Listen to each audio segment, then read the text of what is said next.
Sa video na ito, ihahandog ko sa inyo ang kwento ni Francis, isang journalist na nagpunta sa isang liblib na baryo para mag-interview tungkol sa mga manananggal. Pero ang hindi niya alam, ang misyon niyang ito ay magdadala sa kanya sa isang bangungot na hindi niya malilimutan. Habang sinusubukan niyang makuha ang kwento ni Mang Isko, napansin niyang may kakaibang nangyayari sa paligid. Sa gitna ng takot at panganib, natagpuan ni Francis ang sarili niyang buhay na nakataya laban sa isang halimaw na akala niya ay katang-isip lamang. Magandang araw po sa lahat ng nakikinig. Ako po si Francis, 32 years old at isang freelance journalist. Nakatira po ako ngayon sa isang apartment sa Makati, pero tubong Bulacan po talaga ako. May asawa na rin po ako at isang anak na lalaki.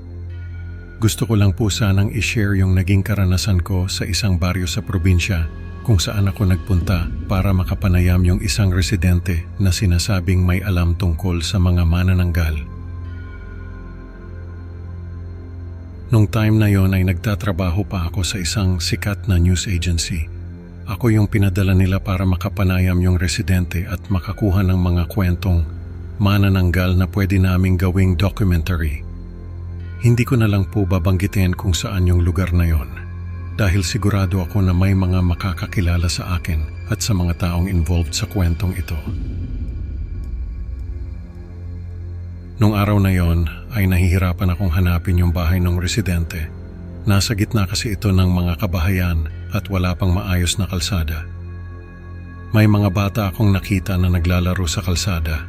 Tinanong ko kung saan yung bahay ni Mang Isko, yung pangalan ng residente. Nagturo naman sila at sinabi na dadaan pa raw ako sa mga talahiban, pero parang nag-aalangan sila na ituro sa akin yung daan. Nung makarating ako sa dulo ng kalsada, ay may matandang lalaki na lumapit sa akin. Siya raw si Mang Isko. Nagpakilala ako at sinabi yung pakay ko. Sabi niya ay sumunod lang daw ako sa kanya. Dinala niya ako sa isang kubo sa gitna ng talahiban. Malayo na yon sa kabihasnan, wala na halos bahay sa paligid at puro talahib na lang yung nakikita ko. Habang naglalakad kami ay napansin ko na sobrang tahimik ng lugar, walang huni ng mga ibon at parang kakaiba yung lamig ng hangin na dumadampi sa balat ko. Pagdating namin sa kubo ay pinapasok niya ako. Nung una ay maayos naman yung usapan namin, pero habang tumatagal, ay napansin ko na parang may kakaibang intensyon si Mang Isko.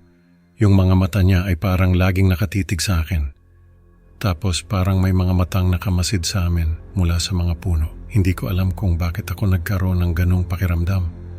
Pero talagang kinikilabutan ako nung mga oras na yon.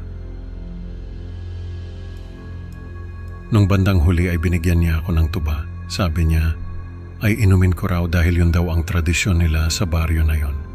Hindi ko na matandaan kung ano yung nangyari pagkatapos kong inumin yon. Basta ang alam ko lang ay nahilo ako at nakatulog. Bago ako tuluyang mawalan ng malay ay narinig ko pa yung boses ni Mang Isko na may binubulong. Hindi ko maintindihan yung sinasabi niya pero alam ko na hindi Tagalog yung salita niya. Nung magising ako ay nakagapos na ako sa isang puno. May bali yung kaliwa kong paa at nasa gitna ako ng isang clearing. Sinubukan kong kumawala pero sobrang higpit nung pagkakatali sa akin. Halos hindi ako makagalaw. Yung mga kamay ko ay nakatali sa likod ko at yung mga paa ko ay nakatali rin sa puno. Nung makita ko si Mang Isko ay sinabi niya sa akin na biktima raw siya ng manananggal. Kaya niya ako dinala doon ay para gawing pain. Nung marinig ko yon ay halos hindi ako makapaniwala.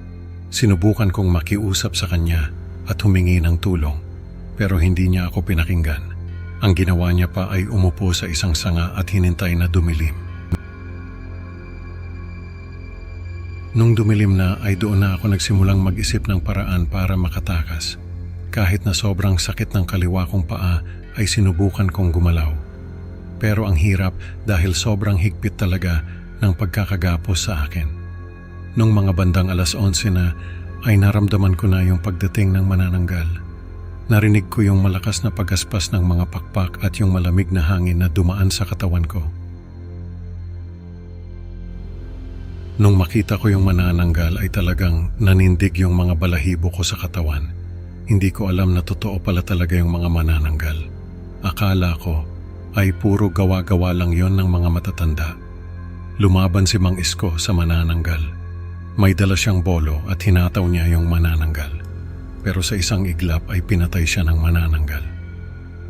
Nakita ko yung katawan ni Mang Isko na bumagsak sa lupa, duguan at wala ng buhay. Nung mga oras na yon ay nakawala ako sa pagkakagapos. Hindi ko alam kung paano ko nagawa yon, pero nakawala ako. Tumakbo ako palayo kahit na may bali yung kaliwa kong paa. Sa bawat hakbang ko ay naririnig ko yung mga yapak ng manananggal na sumusunod sa akin. Hindi ko alam kung paano ako nakatakas sa manananggal na yon. Basta ang alam ko lang ay nakakita ako ng imbakan ng asin at doon ako nagkubli. Habang nagtatago ako ay naririnig ko yung manananggal na nagngangalit sa labas ng imbakan. Hindi siya makapasok dahil sa mga asin. Nung malaman kong umaga na ay lumabas ako ng imbakan. Nakita ko yung mga unang sinag ng araw at doon ko lang nalaman na ligtas na ako. Mga kaibigan, ang kwento ni Francis ay nagpapaalala sa atin na hindi lahat ng misyon ay nagtatapos ng maayos. Minsan, may mga bagay na mas mabuting hindi na lang pakialaman. Salamat sa pakikinig at huwag kalimutang mag-like at subscribe para sa mas marami pang kwentong katatakutan. Can't wait to see you on the next upload. Hanggang sa muli, mag-ingat kayo. Baka may manananggal na nagmamasid sa dilim. Ang moral ng kwento, huwag basta-basta magtangkang pumasok sa mga lugar na may masamang reputasyon. Dahil baka hindi ka na makalabas. Maraming salamat sa pakikinig, mga ka-creepy. Huwag kalimutang mag-like at subscribe para lagi kayong updated sa mga bagong kwento natin. Can't wait to see you on the next upload. Hanggang sa muli at mag-ingat sa mga anino sa dilim.